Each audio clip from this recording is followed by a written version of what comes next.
সম্মানিত দিনদার পরহেজগার মুসলিমবৃন্দ, আসসালামু আলাইকুম ওয়া রাহমাতুল্লাহি ওয়া বারাকাতুহু।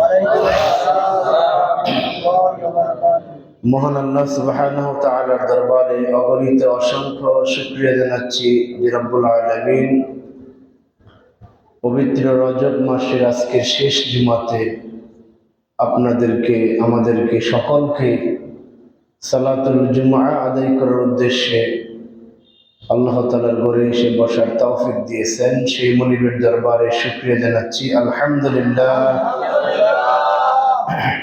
পাশাপাশি অসংখ্য অগণিত দুরুদ এবং সালাম পেশ করছি প্রিয় নবী মুহাম্মদুর রাসূলুল্লাহ সাল্লাল্লাহু আলাইহি ওয়াসাল্লামের প্রতি। আল্লাহুম্মা সাল্লি আলা মুহাম্মাদ, আল্লাহুম্মা বারিক আলা মুহাম্মাদ। সম্মানিত হাজিরিন, মহাগ্রন্থ আল কোরআনের ধারাবাহিক আলোচনায় আজকে আমি তেলাওয়াত করেছি সূরা কাহফের 16-17 নম্বর আয়াতে কারিমা। আল্লাহ তাআলার দরবারে তৌফিক কামনা করছি তিনি যেন তেলাওয়াতকৃত আয়াতে কারিমার আলোকে সংক্ষিপ্ত আকারে নির্ধারিত সময়ের মধ্যে কিছু কথা বলার জন্য প্রয়োজনীয় ইলম দান করেন, আমিন। যারা আমরা শুনছি আমাদেরকেও যেন কোরআন থেকে শিক্ষা গ্রহণ করে বাস্তব জীবনে আমল করার তৌফিক দিন, বলুন আমিন। সম্মানিত হাজিরিন, গত কয়েক সপ্তাহ যাবতই আমরা আসহাবে কাহফের বিষয়ে আলোচনা করছিলাম। গত সপ্তাহে আমাদের 15 নম্বর আয়াতের আলোকে আমরা আসহাবে কাহফরা কি কারণে তারা গুহার মধ্যে আশ্রয় নিলেন সে বিষয়ে আমরা আলোচনা করেছি। 16 নম্বর আয়াতে কারিমার মধ্যে আল্লাহ তাআলা সেই বিষয়গুলি আলোচনা করেছেন। সম্মানিত হাজিরিন, আসহাবে কাহফ এই 7 জন যুবকের যে সময়টা ছিল সেই সময়টা ছিল একটি অত্যাচারী শাসক দাকিয়ানুসের আমল। মূর্তি পূজাই ছিল তার মূল উদ্দেশ্য এবং আল্লাহকে বাদ দিয়ে নিজের পূজা খ্রিস্ট ধর্মকে পৃথিবী থেকে একবারে মুছে দেওয়ার জন্য সে চেষ্টা করেছিল। কিন্তু কয়েকজন যুবক যখন আল্লাহর বিশেষ অনুগ্রহে তারা সেই রাজদরবারে গিয়ে সেই রাজাকে প্রভু বলে স্বীকার করেনি, মূর্তির সামনে মাথা নত করেনি, এক আল্লাহ তাআলার তাওহীদের ঘোষণা যখন সে অত্যাচারী বাদশার সামনে পেশ করল, পেশ করার সাথে সাথে সে অত্যাচারী বাদশা তাদেরকে হত্যার হুমকি দিল। এই হত্যার হুমকি দেওয়ার কারণে তারা বুঝতে পারলো যে এই শহরটা তাদের জন্য নিরাপদ নয়। এই জন্যে তাদেরকে 3 দিন সময় দেওয়া হয়েছিল যাতে করে সেই রাজার মূর্তি পূজার দিকে ফিরে আসে। কিন্তু ইমানের বলে বলিয়ান যারা হন তারা মৃত্যুকে পরোয়া করেন না। তারা ইসলামের পথে, দ্বীনের পথে টিকে থাকার জন্য মৃত্যু পর্যন্ত চেষ্টা করেন, তারা মৃত্যুকে আলিঙ্গন করেন। তো যেহেতু আল্লাহ তাআলা তাদের ভিতরে আলহাম জারি করে দিলেন যে তোমাদের এই শহরে থাকা এখন নিরাপদ নয়, এখানে থাকলে তাদের ধর্মে তোমাদেরকে ফিরে যেতে হবে, শিরকের মধ্যে লিপ্ত হতে হবে, সুতরাং তোমরা এখান থেকে অন্যত্র গিয়ে কোনো একটি পাহাড়ের মধ্যে আশ্রয় নেও। এটা আল্লাহ তাআলা ইলহামের মাধ্যমে ওই যুবকদেরকে জানিয়ে দিয়েছেন। সুবহানাল্লাহ। আল্লাহ যখন কোনো বান্দার উপর তাদের আচার আচরণে কর্মকাণ্ডে সন্তুষ্টি হন তখন আল্লাহ তাআলা নিজেই তাদের জন্য একটা ফায়সালার পথ খুলে দেন। এটা আমরা যুগে যুগে ইতিহাস থেকে আমরা এটা পেয়েছি, যার ফলে আল্লাহ তাআলা এই কথা তাদের অন্তরে জানিয়ে দিলেন, وَإِذِ اعْتَزَلْتُمُوهُمْ وَمَا يَعْبُدُونَ إِلَّا اللَّهَ। হে আমার প্রিয় যুবকরা, তোমরা যেহেতু তাদেরকে পরিত্যাগ করেছো যারা আল্লাহকে বাদ দিয়ে মূর্তির সামনে মাথা নত করে, তোমরা যেহেতু ওই অত্যাচারী বাদশাকে পরিত্যাগ করেছো যে অত্যাচারী বাদশা নিজেই নিজেকে প্রভু মনে করে মানুষের সেজদা সে গ্রহণ করে, সুতরাং তোমরা যখন তাদের কাছ থেকে পৃথক হওয়ার সিদ্ধান্ত নিয়েছ, ফাউ ইলাল কাহফি ইয়ানশুরু লাকুম রাব্বুকুম মিন রাহমাতিহি, তাহলে তোমরা অচিরেই কোনো একটা গুহার দিকে চলে যাও, তোমাদের রব তোমাদেরকে সাহায্য করবেন। সুবহানাল্লাহ। এটা আল্লাহ তাআলা ওই যুবকদের ব্রেনের মধ্যে এটাকে আলহাম দিলেন যে তোমরা ফাউ ইলাল কাফি ইয়ানশুরু লাকুম রাব্বুকুম মিন রাহমাতিহি, তোমরা সেগুলো চলে যাও এবং আল্লাহ তোমাদেরকে সাহায্য সহযোগিতা করবেন। শুধু তাই নয়, ওয়ায়ুহাইয়্যি লাকুম মিন আমরিকুম মিরফাকা, এবং তোমরা যে দ্বীনের পথে টিকার জন্য চেষ্টা করছো এই কাজটাকে আল্লাহ তাআলা সহজ করে দিবেন। সুবহানাল্লাহ। কোন মানুষ যদি আল্লাহর দ্বীনের পথে টিকে থাকতে চায়, আল্লাহ তাআলা তার জন্য এটা সহজ করে দেবে, কঠিন হয় না। লা ইউকাল্লিফুল্লাহু নাফসান ইল্লা উসআহা, আল্লাহ তাআলা কোনো প্রাণী, কোনো মানুষের সাধ্যের বাইরে কোনো কাজকে তিনি চাপিয়ে দেন না। হয়তো আমাদের দোষের কারণে, পাপের কারণে, অন্যায়ের কারণে, ভুল করতে চলার কারণে এমন কিছু বিপদ আমাদের দ্বারে এসে পড়ছে যা আমরা তখন ওই বিপদকে আর মোকাবেলা করতে পারি না, কঠিন মনে হয়, ভারী মনে হয়। আমরা তখন মন্তব্য করি যে আল্লাহ আমাকে এরকম একটা বিপদ, এমন একটা পরীক্ষা তুমি কেন ফেলেছ যেটা আমি মোকাবেলা করতে পারছি না। এটা আমাদের হাতের কামাইয়ের দ্বারা হয়ে থাকে। সম্মানিত হাজিরিন, এদেরকে আল্লাহ বললেন ওয়ায়ুহাইয়্যি লাকুম মিন আমরিকুম মিরফাকা, তোমরা সেখানে চলে যাও একটা গুহার দিকে, সেখানে গিয়ে তোমরা তোমাদের যে কাজ সেই কাজটাকে আল্লাহ তাআলা সহজ করে দিবেন, যার ফলে তারা ওই রাজ দরবার পরিত্যাগ করে দ্রুত গতিতে পাহাড়ি অঞ্চলে চলে গেলেন। যেই অঞ্চলে অনেক পাহাড়ের মধ্যে গুহা থাকে, তারা সেদিকে চলে গেলেন। তাদের সাথে প্রতিমধ্যে একটি কুকুর তাদের সাথী হলো। তারা সেই গুহার মধ্যে প্রবেশ করে গেলেন এবং সেখানে গিয়ে দোয়া করলেন।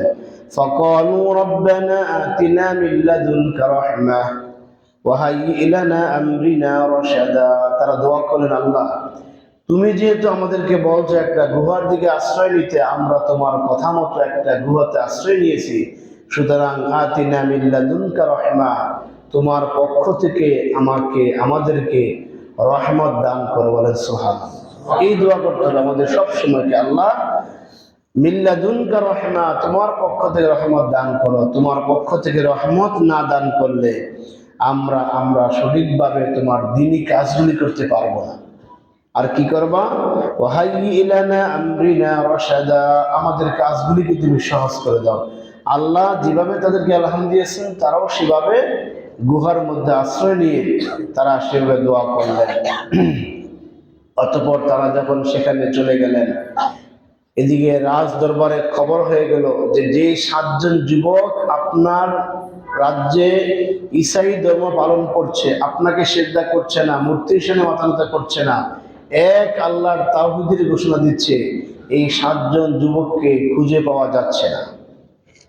এই 7 জন যুবককে খুঁজে পাওয়া যাচ্ছে না। তারা এই চিন্তা করে যখন রাজ দরবারে এই খবর চলে গেল, তখন গোটা রাজ্যের মধ্যে রেড অ্যালার্ট জারি করে দেওয়া হলো, যাতে সীমান্ত পাড়ি দিয়ে এই যুবকগুলি রাষ্ট্র থেকে পলায়ন না করতে পারে।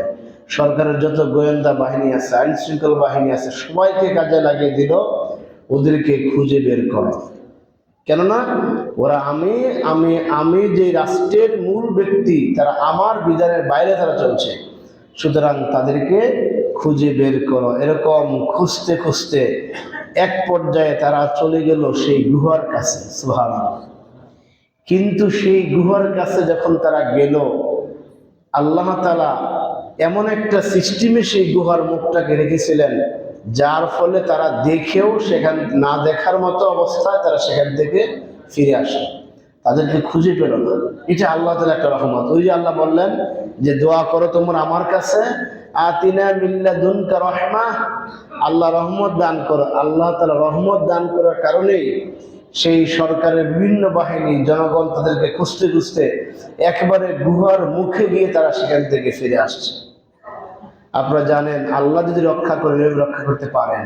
রাসূল পাক সাল্লাল্লাহু আলাইহি সাল্লাম যখন মক্কা থেকে মদিনায় হিজরত করলেন, মক্কার অদূরে 3.5 মাইল পাড়ি দেওয়ার পরে যখন রাত হয়ে গেল, সকাল হয়ে যাবে, তখন তারা একটা গুহাতে আশ্রয় নিলেন, সৌর পর্বতের গুহাতে, গাড় হেরা বলা হয়, সেখানে তিনি আশ্রয় নিলেন। সেখানে আশ্রয় নিয়ে যখন বিশ্রাম করছিলেন তখন শত্রুপক্ষরা তাকে খুঁজতে খুঁজতে একবারে গুহার পাশে চলে আসছেন। আবু বকর রাদিয়াল্লাহু তাআলা উঁকি মেরে তাদের পা দেখছিলেন এবং তাদের পায়ের ঘোড়ার শব্দ পর্যন্ত শুনেছিলেন। তিনি একটু বিমর্ষ হয়ে গেলেন, হায় হায়, এই বুঝি আমরা ধরা খেয়ে যাব।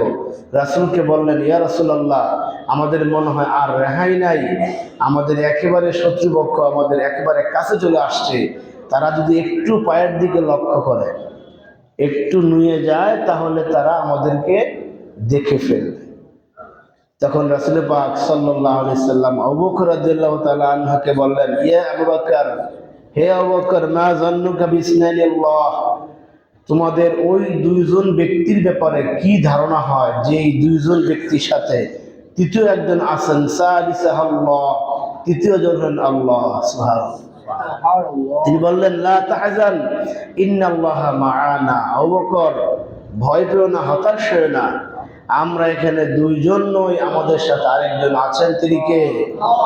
আল্লাহ। সুতরাং আল্লাহ যদি আমাদেরকে রক্ষা করেন তাহলে পৃথিবীর কেউ আমাদেরকে ধ্বংস করতে পারবে না। ইমানদারদের ইমান যখন এরকম প্রবল থাকে তখন যত বিপদ আসুক না কেন আল্লাহ তাআলা ইমানদারকে হেফাজত করেন, ঠিক কিনা? এটা আল্লাহর দায়িত্ব তখন হয়ে যায়। ইব্রাহিম আলাইহিস সালামকে যখন আগুনে ফেলে দেওয়া হবে, চারদিকে নমরুদ বাহিনী হাজার হাজার লোক এসে এখানে হাজির হলো, বিভিন্ন আয়োজন করা হলো, গান বাদ্য, জুয়া, মদের আসর সেখানে, জেনার আসর সেখানে করা হলো। সে অবস্থায় ইব্রাহিম আলাইহিস সালামকে আগুনে ফেলে দেওয়া হবে। জিবরাইল আলাইহিস সালাম এসে বললেন যে, ইয়া খলিলুল্লাহ, আল্লাহর বন্ধু ইব্রাহিম আলাইহিস সালাম, আপনি আমাকে শুধু একবার অনুমতি দেন, এই ফেরাও নমরুদের বাহিনীকে আমি গোটা আগুন দিয়ে তাদেরকে ধ্বংস করে আমি আপনাকে এই আগুন থেকে মুক্ত করব। ইব্রাহিম আলাইহিস সালাম জবাব দিয়েছিলেন, না, আমি আল্লাহর এই জমিনে আল্লাহর বিধান কায়েমের চেষ্টা করছি, আল্লাহর বিধানের আলোকে মানুষের ব্যক্তি পরিবার সাজাবার চেষ্টা করছি, আল্লাহ বলা বান্দাদেরকে আমি আল্লাহর সাথে জুড়ে দেওয়ার চেষ্টা করছি। সুতরাং যে আল্লাহর হুকুমে আমি এখানে এসেছি, সে আল্লাহর হুকুম যদি হয় আমাকে আগুনে পোড়ার, আমি আগুনটাকে বেশি পছন্দ করি, বলেন সুবহানাল্লাহ। তবে জিবরাইল, জেনে রাখো, আল্লাহ যদি আমাকে রক্ষা করেন তাহলে পৃথিবীর কোনো শক্তি আমাকে আগুনের মধ্যে আমার একটা পশম করতে পারবে না, সুবহানাল্লাহ। আল্লাহ তাআলা ইব্রাহিম আলাইহিস সালামকে আগুন থেকে রক্ষা করেছেন, একটা পশম তার গায়ের মধ্যে আগুন ধরে নাই, সুবহানাল্লাহ। বরং তিনি বলেছেন, আমি যেই কয়েকদিন আগুনের মধ্যে ছিলাম, পৃথিবীর জীবনে আমি সবচাইতে সুখে এবং আরামে ছিলাম, সুবহানাল্লাহ। সাহায্য করেছেন কে? আল্লাহ। মুসা আলাইহিস সালাম যখন সেই কাফেরদের, ফেরাউনের সেই পিছন, ফেরাউন যখন বিশাল বাহিনীকে পরিবেষ্টন হয়ে গেলেন, পিছনে বিশাল বড়, সামনে বিশাল সমুদ্র, পিছনে বিশাল বাহিনী, এই মুহূর্তে তাদের মৃত্যু ছাড়া আর কোনো উপায় নাই। ফালাম্মা তারাআল জামআনি ক্বালা আসহাবু মূসা, এই দুই দল যখন একত্রিত হয়ে গেল, পিছনে ফেরাউনের বাহিনী, সামনে সাগর, এই অবস্থায় ক্বালা আসহাবু মূসা ইন্না লামুদরাকুন, এই মুসার একজন সাথী বলল, হে মুসা, আমরা তো এখানে ভালো ছিলাম, হয়তো কষ্ট করতাম, কিন্তু আজকে তুমি যে অবস্থায় আমাদের নিয়ে আসলা, ইন্না লামুদরাকুন, আমরা অবশ্যই ধরা খেয়ে যাব, আজকে আমাদের ফেরাউন আমাদের কাউকে আজকে ছাড়বে না। এটা মুসার তার এক সাহাবী এই কথা বললেন। কিন্তু মুসা আলাইহিস সালাম ইমানের বলে বলিয়ান হয়ে তিনি বললেন, কাল্লা ইন্না মাইয়া রাব্বি সায়াহদিন, কখনো নয়, আমার আল্লাহ আমাকে এখানে এনে সাগরে চুবিয়ে মারবেন অথবা কাফেরদের তরল দিয়ে আমাকে হত্যা করাবেন, এই জন্য আল্লাহ এখানে আমাকে নিয়ে আসেন। সুবহানাল্লাহ। ইন্না রাব্বি মাইয়া সাই, আমার রব আমার সাথে আছেন, সায়াহদিন, তিনি আমাকে অবশ্যই একটা পথ দেখায় দিলেন। সুবহানাল্লাহ। এরকম বিশাল ইমানের বলে বলিয়ান হয়ে মুসা আলাইহিস সালাম যখন এই জবাব দিলেন, আল্লাহ সাথে সাথে বলে দিলেন, মুসা ফাদরিব বিআসাকাল বাহর, তোমার সাথে যে লাঠি আছে সেই লাঠি দিয়ে তুমি সাগরে আঘাত করো। আঘাত করার সাথে সাথে সেখানে 12টি প্রশস্ত এবং স্বচ্ছ কাচের দেয়ালের রাস্তা তৈরি হয়ে গেল, বলে সুবহানাল্লাহ। মাঝখানে কাচের মোটা মোটা কাচের দেয়াল হয়ে গেল আর সমানে রাস্তা হয়ে গেল। এই 12 গোত্রের এই বনি ইসরাইল বাহিনী সবাই মিলে সেই রাস্তা দিয়ে যার যার রাস্তা তারা পার হয়ে গেলেন। সুবহানাল্লাহ। রক্ষা করলেন কে? আল্লাহ তাআলা। এই যুবকদেরকে আল্লাহ তাআলা রক্ষা করলেন, সেখানে ঘুম পাড়ায় দিলেন একেবারে। ফাদরাবনা আলা আযানিহিম ফিল কাহফি সিনিনা আদাদা। সেখানে আল্লাহ তাআলা যুগের পর যুগ, মুফাসসির কিরাম লিখেছেন প্রায় 197 বছর, অর্থাৎ 249 খ্রিস্টাব্দ থেকে 446 খ্রিস্টাব্দ পর্যন্ত এই 197 বছর সেখানে তারা ঘুমিয়েছিলেন। সুবহানাল্লাহ। সাহায্য করেছেন কে? আল্লাহ। প্রতিমধ্যে অনেক কিছু সেখানে আসছিল, তাদেরকে দেখতে পারে নাই। আল্লাহ বলেন তাদেরকে আমি কিভাবে রাখলাম, এত এত সময় তাদেরকে আমি কিভাবে রাখলাম।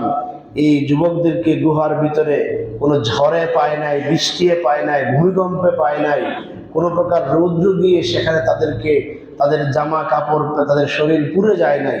আমি রাখলাম কিভাবে? আল্লাহ বলতেছেন ওয়াতারাশ শামসা ইযা তালাআত তাযাওয়ারু আন কাফিহিম যাতাল ইয়ামিন। যখন সূর্য উঠত তখন সকালবেলা তাদের ডান পাশ দিয়ে সূর্য যাইত। ওয়াইযা গরাবাত তাকরিদুহুম যাতাশ শিমাল। আবার যখন সেই সূর্য ডুবত তখন তাদের বাম পাশ দিয়ে সূর্য চলে যাইত। অর্থাৎ যেই গুহার মধ্যে আল্লাহ তাআলা তাদেরকে রেখেছিলেন সেই গুহার অবস্থান সম্পর্কে আল্লাহ বলতেছেন, হে মুহাম্মদ আমার প্রিয় হাবিব, তুমি যদি সেই গুহাটা দেখতে তাহলে বুঝতে পারতে সূর্য তখন কোন দিক দিয়ে যাইত। অর্থাৎ গুহাটার মুখ ছিল উত্তর দিক দিয়ে। উত্তর দিকে মুখ থাকার কারণে সূর্যের সরাসরি আলোটা, উত্তাপটা এই গুহার ভিতরে প্রবেশ করে নাই। যদি দক্ষিণ দিকে মুখ থাকতো তাহলে সরাসরি সূর্যের আলোটা আসতো, পূর্ব দিকে মুখ থাকলে সরাসরি আসতো, পশ্চিম দিকে মুখ থাকলে সরাসরি আসতো। আল্লাহ তাআলা এমন সুন্দর করে বহু আগে থেকে প্ল্যান করে এই যুবকদেরকে রক্ষা করার জন্য সেখানে এই গুহাটি আগে থেকে আল্লাহ তাআলা প্রস্তুত করে রেখেছেন। বলেন সুবহানাল্লাহ। আল্লাহ তাআলা পৃথিবীতে যা কিছু ঘটান সব কিছু একটা প্ল্যান মতোই আল্লাহ তাআলা করেন। কাকে কখন কিভাবে কার মাধ্যমে জীবন দান করবেন, কার মাধ্যমে আবার ধ্বংস করবেন, এটা আল্লাহ তাআলা পূর্ব থেকেই সব কিছু সৃষ্টি করেছেন। এরপর আল্লাহ বললেন যে গুহার মধ্যে ওদেরকে আমি রাখছি কিভাবে। আল্লাহ বলতেছেন ওয়াহুম ফি ফাজওয়াতিম মিনহু। আমি এদেরকে রেখেছি একটা বিস্তৃত জায়গায়। গুহাটা ভিতরে বেশ প্রশস্ত ছিল, সেই বিস্তৃত জায়গায় আমি রেখেছি। যালিকা মিন আয়াতিল্লাহ। আর এগুলি হলো আমার পক্ষ থেকে একটা কুদরত। বলেন সুবহানাল্লাহ। যে আমি কিভাবে এই যুবকদেরকে হেদায়েত দান করলাম, এদেরকে দোয়া কবুল করে আমি সেখানে রাখলাম, এটা একমাত্র আমি আল্লাহ তাআলার মিন আয়াতিল্লাহ, আমি আল্লাহ তাআলার আয়াত এবং আমার নিদর্শন। সুবহানাল্লাহ। আল্লাহ বলেন মান ইয়াহদিল্লাহু ফাহুয়াল মুহতাদ। এভাবে আল্লাহ তাআলা যাকে চান তাকে শত এই জুলুম নির্যাতন থেকে আল্লাহ রক্ষা করেন, এবং যত পাপ এবং পঙ্কিলময় অবস্থা হোক না কেন সেখান থেকে আল্লাহ তাআলা তাদেরকে হেদায়েত দান করেন। ঠিক কিনা? এটা আল্লাহ চান, এটা আল্লাহর ইচ্ছা। ওয়া ইউদলিল ফালান তাজিদ লাহু ওয়ালিয়াম মুরশিদা। আর যাদেরকে আল্লাহ তাআলা হেদায়েত দান করেন না, গোমরাহি করবেন, তাদের ব্যাপারে আপনি কখনোই কোনো গার্জিয়ান, হেদায়েত দানকারী এবং সাহায্যকারী এবং পথ প্রদর্শনকারী খুঁজে পাবেন না। এটা আল্লাহ রাসূলকে বলতেছেন যে এই ব্যক্তিরা, যেই 7টি যুবক তাদের পরিবারের সাথে তারা মেলায় এসেছিল এখানে আনন্দ ফুর্তি করার জন্য, এবং তাদের যে বয়স ছিল তারা ইচ্ছে করলে আনন্দ ফুর্তি করতে পারতেন। ঠিক কিনা? তাদের চারদিকে তাদের পিতামাতা গোত্র বংশ যারা আছে সকলেই অন্যায় লিপ্ত, সকলেই তারা মূর্তি পূজায় লিপ্ত, সকলেই তারা বিভিন্ন খারাপ কাজে লিপ্ত। আর তৎকালীন সময়টা এমন ছিল যে গোটা বিশ্ব, তৎকালীন বিশ্ব বলতে যেটুক ছিল ওই টুকের মধ্যে ওই এলাকাটা এই মূর্তি পূজার জন্য এবং জাদু টোনা যেগুলো মানুষ করে থাকে এই সমস্ত অন্যায় কাজের জন্য ওই এলাকাটা সবচেয়ে বেশি জনপ্রিয় ছিল। বলেন নাউজুবিল্লাহ। বিভিন্ন দেশ থেকে এসে মানুষ সেখানে ওই মেলাতে আনন্দ ফুর্তি করতো, নাচানাচি করতো, জেনার কারখানা সেখানে হতো। সেখানে জুয়ার কারখানা হতো, সেখানে এরকম অশ্লীল যত কাজ আমাদের সমাজে আছে বা তখন ছিল, এই সমস্ত অন্যায় কাজ সেখানে হইতো। এই এমন একটা পরিবেশ থেকে আল্লাহ তাআলা বাছাই করে 7 জন যুবককে এভাবে ওদের এই জীবন ধারণ থেকে, অর্থাৎ জীবনের একটা একটা মোড় তাদের মাধ্যমে আল্লাহ তাআলা ঘুরাই দিলেন। তাদেরকে সেই মূর্তি পূজা থেকে, অশ্লীলতা থেকে, জেনা ব্যভিচার বেহায়াপনা থেকে আল্লাহ তাআলা তাদেরকে বাঁচাইলেন। এটা আল্লাহ তাআলার অনুগ্রহ ছাড়া আর কিচ্ছুই নয়, ঠিক কিনা?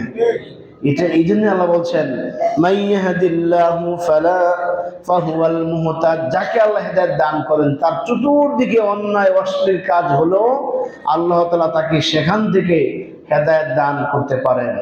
আমরা যেরকম খুতবাতে বলি, রাসূল পাক সাল্লাল্লাহু আলাইহি ওয়াসাল্লাম যত ভাষণ দিতেন জীবনে, প্রত্যেক ভাষণের শুরুতে এই কথাগুলো বলতেন, মাইয়াহদিহিল্লাহু ফালা মুদিল্লা লাহ, আপনি যাকে হেদায়েত দান করবেন, আল্লাহ যাকে হেদায়েত দান করেন, ফালা মুদিল্লা লাহু, তাকে কেউ পথভ্রষ্ট করতে পারবে না, বলেন সুবহানাল্লাহ।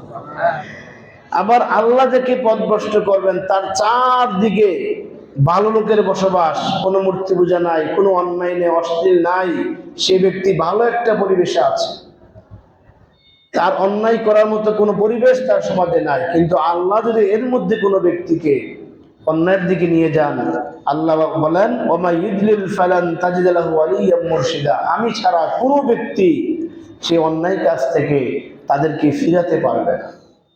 40 বছর যাবৎ মক্কার কুরাইশরা মুহাম্মদ সাল্লাল্লাহু আলাইহি সাল্লামকে তার সিরত সম্পর্কে পূর্ণ ধারণা তাদের ছিল, তার স্বভাব চরিত্র, আচার আচরণ, লেনদেন, মুআমালাত, তার ব্যক্তিত্ব সব সম্পর্কে তাদের পূর্ণ ধারণা তাদের ছিল। নিজের সন্তানদের চাইতে বেশি চিনত মুহাম্মদ সাল্লাল্লাহু আলাইহি সাল্লামকে। কিন্তু এত কিছু জানার পরও মক্কার কাফের অনেকেই ঈমান তাদের নসিব হয় নাই। হয়েছে কি? হয় নাই, বরং তারা মুহাম্মদ সাল্লাল্লাহু আলাইহি সাল্লামের বিরুদ্ধে অবস্থান নিয়েছিল। অথচ বহু দূর দূরান্ত থেকে জীবনে একবার দেখে মুহাম্মদ সাল্লাল্লাহু আলাইহি সাল্লামের চেহারা মোবারক দেখে অনেক ইসলাম ধর্ম গ্রহণ করেছেন। সুবহানাল্লাহ। ওয়াজ করণী রাহমাতুল্লাহ আলাইহি, তিনি তো নাম শুনেছেন, দেখেন নাই, কয়েকবার দেখতে এসেছেন, সৌভাগ্য তার হয় নাই দেখার, তার না দেখেই তিনি ইসলাম ধর্ম গ্রহণ করেছেন। সুবহানাল্লাহ। এটা হলো কপালে থাকতে হবে, নসিবে থাকতে হবে। এই জন্য আল্লাহ বলছেন, রাসূল বলেন মাইয়াহদিল্লাহু ফালা মুদিল্লা লাহ, যাকে আল্লাহ হেদায়েত দান করেন কেউ তাকে গুমরাহি করতে পারবে না। ওমা ইউদলিল ফালান তাজিদ লাহু ওয়ালিয়্যাম মুরশিদা, যাকে আল্লাহ পথভ্রষ্ট করেন তার কোনো পথ প্রদর্শনকারী অভিভাবক আপনি খুঁজে পাবেন না। আবু তালেব রাসূলের আপন চাচা, ছায়ার মতো তিনি রাসূলের পাশে ছিলেন, একেবারে নবুয়তের 10ম বছর পর্যন্ত ছায়ার মতো ছিলেন। তার জীবদ্দশায় কোনো কাফের মুহাম্মদ সাল্লাল্লাহু আলাইহি সাল্লামকে আঘাত করতে পারে নাই, কোনো কাফের তার বিরুদ্ধে তেমন কোনো শক্তিশালী সিদ্ধান্ত নিতে পারে নাই, কারণ তিনি আবু তালেবের ভাতিজা। আবু তালেব যদিও মুসলমান হয় নাই, তারপরও তিনি মুহাম্মদ সাল্লাল্লাহু আলাইহি সাল্লামের পক্ষে আছেন। এই চিন্তা করে কোনো কাফের শক্তিরা মুহাম্মদ সাল্লাল্লাহু আলাইহি সাল্লামকে আঘাত করতে পারে নাই। সুবহানাল্লাহ। অথচ সেই আবু তালেব আল্লাহ রাসূলের এত কিছু দেখলেন, এত কিছু জানলেন, তিনি ইসলাম ধর্ম গ্রহণ করেন নাই, ঠিক কিনা? ইন্নাকা লা তাহদি মান আহবাবতা ওয়ালাকিন্নাল্লাহা ইয়াহদি লিমান ইয়াশা। কোরআনের বহু জায়গায় আল্লাহ এইসব কথা বলেছেন। আপনি ইচ্ছে করলেই কাউকে হেদায়েত দান করতে পারবেন না, কিন্তু আল্লাহ যার কপালে নসিবে রাখেন সে হেদায়েত প্রাপ্ত হবেই হবে। এটা আল্লাহর সিদ্ধান্ত, এটা আল্লাহ তাআলার কাজ।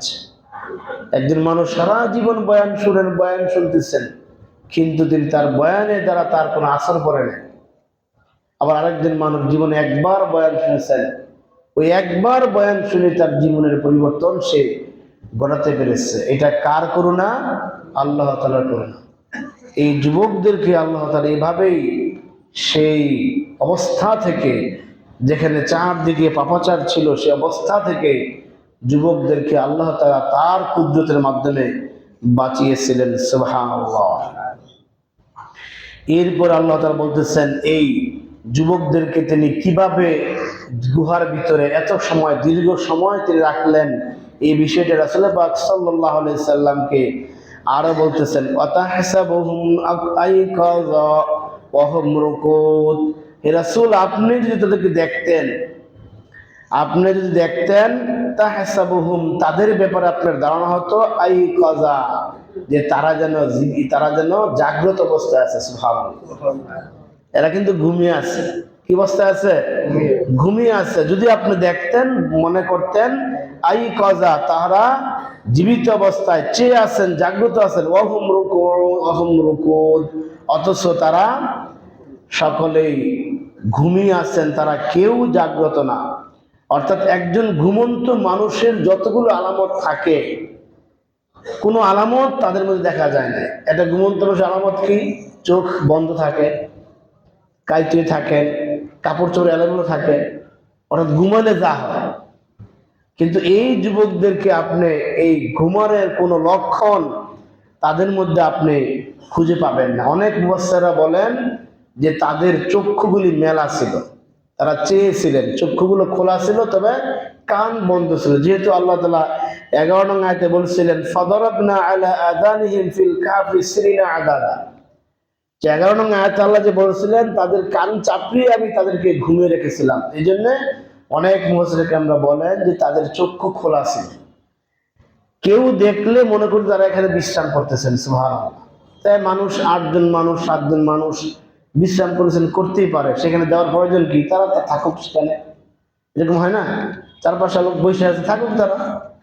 আল্লাহকে আল্লাহ বলছেন যে তারা, আপনি দেখলে মনে করবেন আইকাযা, তারা জীবিত আছেন। শুধু তাই নয়, ওয়ানুকাল্লিবুহুম যাতাল ইয়ামিনি ওয়া যাতাশ শিমাল, আমি এদেরকে মাঝে মধ্যে একটু পরে পরে এদেরকে পার্শ্ব পরিবর্তন করাতাম।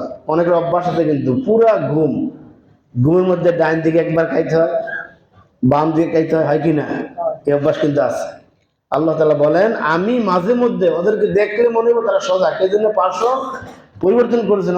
অনুকাল্লিবুহুম যাতাল ইয়ামিন ওয়া যাতাশ শিমাল, তাদেরকে আমি মাঝে মধ্যে এভাবেই পার্শ্ব পরিবর্তন করাতাম। মুফাসসির কেরাম লিখেছেন এই পার্শ্ব পরিবর্তন করার কারণে আরেকটি ব্যাপার আমরা বুঝতে পারি, সেটা হলো তাদের গায়ের মধ্যে মাটি কোনো কিছু ক্ষতি করতে পারে নাই। সুবহানাল্লাহ। তারা কিন্তু একটা পাথরের মাটির মধ্যে শুয়েছিলেন, কোনো বিছানা ছিল না সেখানে, কোনো বিছানা ছিল না। আপনি দীর্ঘদিন একদিকে শুয়ে থাকলে আপনার প্যারালাইজ হতে পারতো। এখানে মাটি বিভিন্ন পোকামাকড়ে শরীর খেতে পারতো, মাটিও তো ক্ষয় করে অনেক কিছু। মুফাসসির কেরাম লিখেছেন যে এইভাবে আল্লাহ তাআলা দুই কারণে ওদেরকে এরকম একটু পরে পরেই ওদের পার্শ্ব পরিবর্তন করতে। উদ্দেশ্য হলো কোনো মাটি পোকা যেন তাদের দেহটা নষ্ট না হয়ে যায়, আর দ্বিতীয় হলো কেউ যদি এই রাস্তায় আসে দেখে যেন বুঝতে পারে লোকগুলা সজাগ, এরা এমনি তারা আরাম করতেছেন, ঘুরাঘুরি করতেছেন। সুবহানাল্লাহ। এরপর আল্লাহ বলছেন ওয়াকালবুহুম বাসিতুন যিরাইহি বিল ওয়াসিত, আর তাদের কুকুরটি, যে কুকুরটির নাম মুফাসসির কেরামরা লিখেছেন কিতমির, কুকুরের নাম লিখেছেন কিতমির। এই কুকুরটি আল্লাহ তাআলা বলতেছেন আমি এই কুকুরটাকে গুহার মুখে সামনের দিকে দুটি পা ছড়িয়ে, দুটি পা বিছিয়ে আমি তাকে এই গুহার মুখে বসাইছিলাম বিল ওয়াসিত, যাতে সে এমনভাবে বসেছে যাতে যে কোনো ব্যক্তি দেখে ভয় পায়।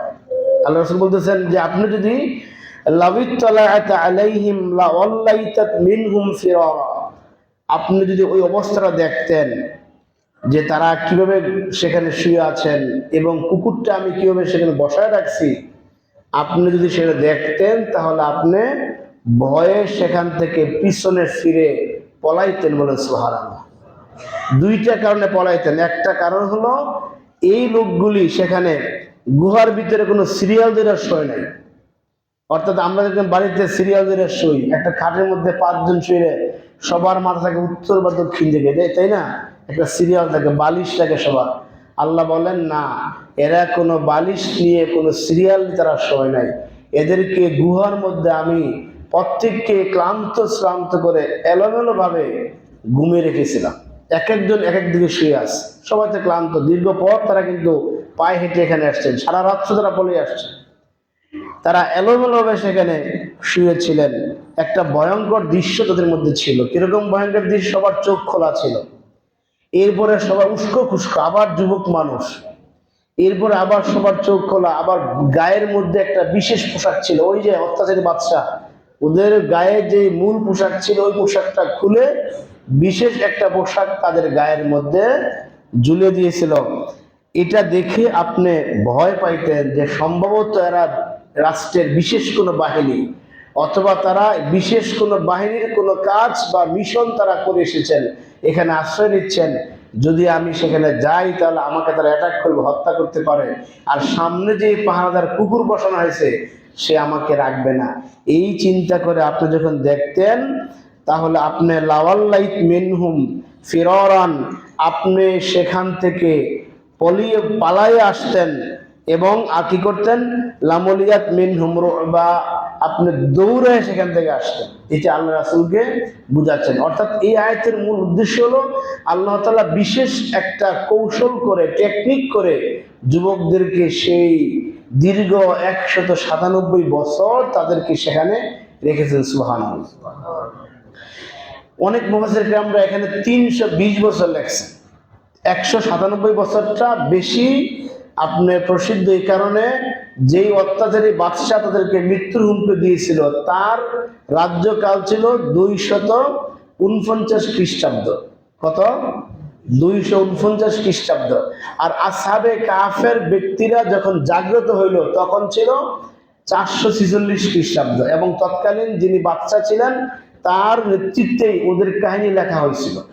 যার ফলে এই হিসাবে তাদের এখানে অবস্থান ছিল 197 বছর। অনেকে যদিও 320 300 লিখছেন, ওইটার পক্ষে তেমন শক্তিশালী দলিল পাওয়া যায় না। এই জন্য আমরা 197 বছরটাকে বেশি প্রাধান্য দিচ্ছি। আপনারা হয়তো ইতিহাসের মাধ্যমে পেতে পারেন 320 বছর, তখন এটা এই সাংঘর্ষিক হতে পারে যে আমরা ভাই 300 বছর, হুজুর বলে 197 বছর। এই ব্যাপারটা কি? ব্যাপারটা হলো এটা ওই তৎকালীন এভাবেই হিসাবটা ধরা হয়েছে। আসলে তখন তো ইতিহাস যেরকম ধারাবাহিক লেখা হয় না, শুধুমাত্র কোন অঞ্চলে, কোন রাজ্যে, কোন রাজা কখন ক্ষমতায় ছিলেন, কতদিন ছিলেন, এরকম ইতিহাস থেকে এগুলো লেখা হয়েছে। সম্মানিত হাজিরিন, এইভাবে আল্লাহ তাআলা এই বিশেষ একটা টেকনিক করলেন, তাদের পার্শ্ব পরিবর্তন করালেন, তাদের চোখগুলি খোলা রাখলেন, এরপরে কুকুরটার সামনে বসায় রাখলেন, এরপরে তাদের একটা উস্কো খুস্কো চুলগুলো রাখলেন, তাদেরকে এলোমেলো শোয়ায় রাখলেন, যাতে করে কোনো একটা মানুষ দেখে তার ভিতরে ভয় তৈরি হয়, ওখানে না যায়। এই জন্য আল্লাহ তাআলা তাদেরকে রাখলেন। এটা একটা আল্লাহর কৌশল। এটা আল্লাহ তাআলা এই কৌশলের মাধ্যমে ওদেরকে জানালেন। এরপরে ওয়াকাযালিকা বাআসনাহুম লিয়াতাসাআলু বাইনাহুম, এভাবে আল্লাহ তাআলা তাদেরকে দীর্ঘ অনেক দিন পর যখন তার কুদরতের মাধ্যমে তাদেরকে এভাবে তিনি ঘুমায় রাখলেন, অতঃপর তারা যখন ঘুম থেকে জাগ্রত হলো, আল্লাহ বলে ওয়াকাযালিকা বাআসনাহুম, আমি তাদেরকে যেভাবে এখানে রেখেছিলাম ঠিক সেভাবেই তাদেরকে আমি আবার ঘুম থেকে উঠালাম। বলে সুবহানাল্লাহ। অর্থাৎ তাদের চোখ, তাদের শরীর, তাদের চামড়া, তাদের পশম, তাদের পোশাক যা কিছু ছিল সম্পূর্ণ অক্ষত ছিল। সুবহানাল্লাহ। একটাও নষ্ট হয় নাই। আপনি 20 বছর ঘুমালে তো আপনার চুল দাড়ি পাকার কথা ছিল, 30 বছর ঘুমালে চুল দাড়ি পেকে যাইত, চামড়া বয়স্ক লোকের মধ্যে চামড়া ঢিলা হয়ে যেত। আল্লাহ কাযালিকা জাআলনাকুম, যেরকম রেখেছিলাম ঠিক ওরকম ভাবেই তাদেরকে আমি জাগ্রত করলাম। ক্বালা কাইলুম মিনহুম কাম লাবিসতুম, সবাই যখন ঘুম থেকে উঠলো, এক সময় যেরকম ঘুমাইছে আবার তারা এক সময় উঠছে। সুবহানাল্লাহ। কেউ কেউ ডাকতে হয় না, এ ওঠ ওঠ, এরকম ডাকতে হয় না। একজন আগে ওঠে নাই, একজন পরে ওঠে নাই, সবাই সমান সমান সবাই উঠলেন। উঠে একজন বললেন কাযালিকা বাআসনাহুম লিয়াতাসাআলু বাইনাহুম, একজন আরেকজনকে প্রশ্ন করলেন, ক্বালা কাইলুম মিনহুম কাম লাবিসতুম, তোমরা এখানে কয় দিন ছিলা? প্রশ্ন করতেছে, যেই ঘুম দিছি রে ভাই, কয়দিন ঘুমাইলাম? প্রথমে তারা দিন বললেন। এদের টেনশন ছিল যে অনেক বেশি ঘুমাইছি, এত ঘুমানোর কথা ছিল না, পরিশ্রাম তো শুরু ছিল ঘুম বিষয়ের কথা। এবার একজন বললেন ক্বালু লাবিসনা ইয়াওমান আও বা'দা ইয়াওমিন, কয়েকজনে বলল যে আমরা মনে হয় একদিন অথবা একদিনের কিছু অংশ ঘুমাইছি। সুবহানাল্লাহ। মানুষ যখন গভীর ঘুম হয় তখন কিন্তু তার সময়টা খেয়াল থাকে না। এই যে বর্তমান রজনীতে যারা আমরা 10:30 11টায় শুই, এক ঘুমে রাত কাটে সেই 4টা, 4:30, 5টা, তখন মনে হয় যেন এই একটু আগে ঘুমাইছি, ঠিক কিনা? অথচ দিনের বেলা সকাল 11টা থেকে বিকাল 5টা পর্যন্ত বিশাল সময়, কত কাজ আমরা করি, কত দিকে দিতে পারি। এই ঘুমটাকে আমাদের একবারে সামান্য সময় মনে হয়। এরা বললেন যে লাবিস্তু, আমরা ঘুমিয়েছিলাম, অবস্থান করেছিলাম একদিন, লাবিসনা ইয়াওমান আও বা'দা ইয়াওমিন, একদিন বা একদিনের কিছু অংশ। এটা তারা কেন বললেন? এটা বললেন তারা গুহায় ঢুকেছিলেন সকাল সকাল। যখন গুহায় ঢুকেছিলেন কখন? সকাল টাইম ছিল, সূর্য যখন পূর্ব আকাশে ছিল।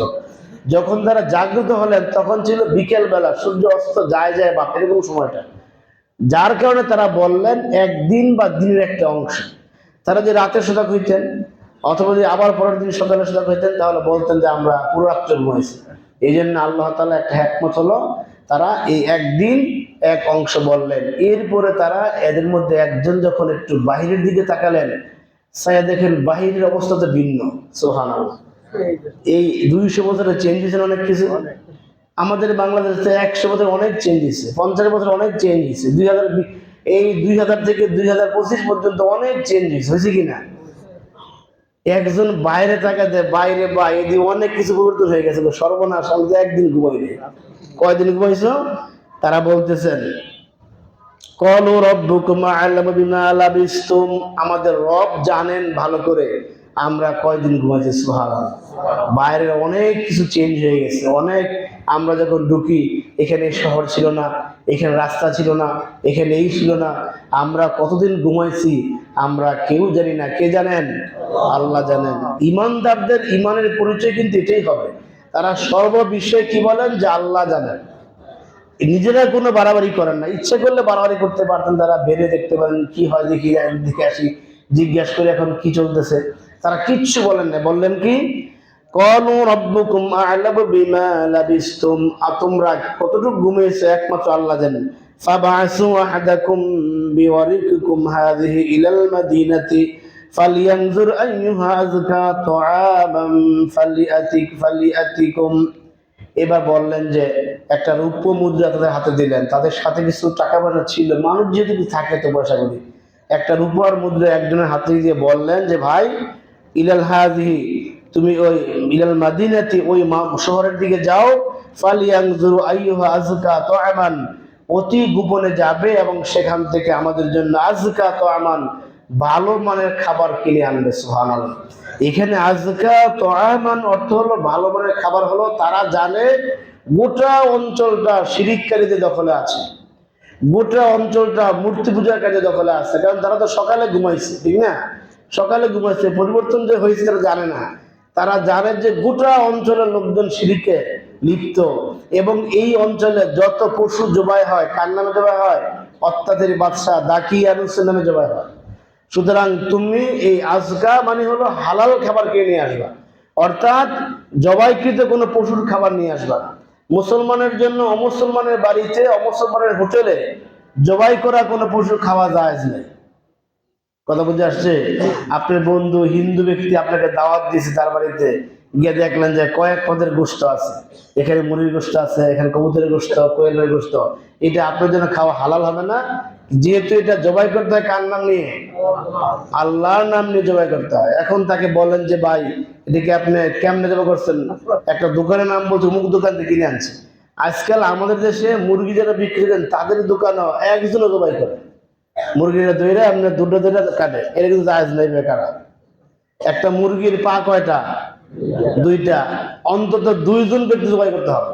এই জন্য যারা মুরগি কিনবেন, যদি এমনি দইরা এক হাতে দইরা মাথা দইরা জবাই করে এটা আনবেন না, বলবেন যে না এটা হয় নাই, আমাকে দাও আমি জবাই করি, অথবা 2জনে করো।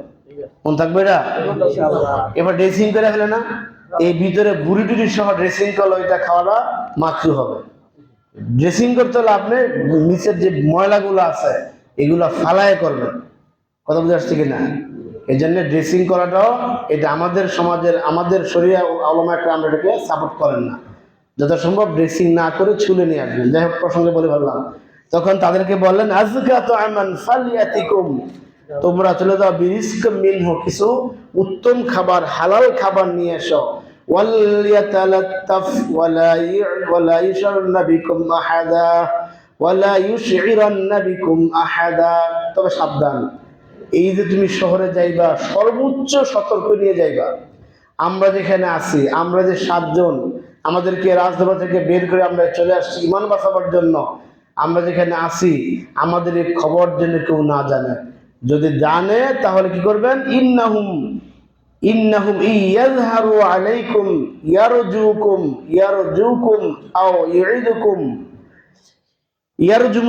আও ইউইদুকুম ফি মিল্লাতিহিম। যদি তারা জানে যে আমরা সেই 7 জন পালাদার যুবক এখানে আছি, তাহলে তারা আমাদেরকে রাজদরবার নিয়ে যাবে, আর সেই রাজা ইয়ারজুমুকুম তোমাদেরকে পাথর মেরে হত্যা করবে। আও ইউইদুকুম ফি মিল্লাতিহিম, অথবা তোমাদেরকে তাদের ধর্মে ফিরে নিবে। বলতেছে তুমি যে আমাদের জন্য খাবার কিনতে যাবে, 2টা শর্ত। 1 নম্বর শর্ত হলো হালাল খাবার ক্রয় করবে। 2 নম্বর শর্ত হলো অতি সাবধানে যাবে, আমাদের কোনো তথ্য তাদের কাছে পেশ করবে না। শহরে গিয়ে তথ্য পেশ করলে আমরা ধরা পড়ে যাব, আর আমরা ধরা পড়লে এই লোকগুলি আমাদেরকে রাজদরবারে হাজির করবে, আর রাজদরবারে হাজির করা হলে আমাদেরকে মেরে ফেলা হবে, অথবা আমাদেরকে জোর করে এই মূর্তি পূজার ধর্ম আমাদের গ্রহণ করতে বাধ্য করা হবে। সুতরাং তোমরা যাবে, অত্যন্ত সাবধানে যাবে।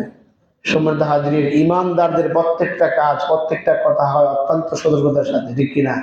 এই যুবকগুলি ইমানদার হওয়ার কারণে তারা যত কাজ করেছেন প্রত্যেকটা কাজের মূল টার্গেট ছিল ইমানকে বাঁচানো। এই জন্য আমাদেরও টার্গেট হবে ইমানকে বাঁচানো। ইমানের পরীক্ষায় যদি আমরা উত্তীর্ণ না হতে পারি, দুনিয়ার জীবনে আমরা যা কিছু করি না কেন কোনো কাজে আসবে না। আপনি চিন্তা করুন, এই যুবকগুলো এমন একটা পরিবেশ থেকে আসছে, গোটা পরিবেশটাই ছিল ইসলামের প্রতিকূলে, ইমানদারদের প্রতিকূলে, তাদের গোটা জীবনটাই ছিল পরীক্ষা। আমরা তো বংশ পরস্পর মুসলমান হয়েছি, ঠিক না? দাদা মুসলমান ছিলেন, আমরা বাবা ছিলেন, আমরা হয়েছি, আমাদের সন্তান হচ্ছে, আমরা বংশ পরস্পরায় ইমানদার হয়েছি, মুসলমান হয়েছি, কিন্তু কখনো পরীক্ষার সম্মুখীন হয়নি। এরকম পরীক্ষার সম্মুখীন হলে বোঝা যায় ছাত্রে কি এ গ্রেডের নাকি এ প্লাসের নাকি সি গ্রেডের। পরীক্ষা না হলে ইমানকে মাপা যায় না। সম্মানিত হাজিরিন, এই যুবকগুলি ইমানের পরীক্ষায় শতভাগ উত্তীর্ণ হয়ে আল্লাহ সন্তুষ্টি অর্জন করেছেন। বাকি কথাগুলি আগামী জুমাতে ইনশাআল্লাহ বলা হবে। আমরা এখান থেকে ইমানকে হেফাজত করার শিক্ষা নিয়ে আমরা ইনশাআল্লাহ ফিরবো। আল্লাহ তাআলা সবাইকে ইমান হেফাজতকারী, ইমানদার হওয়ার তৌফিক দিন। আমিন।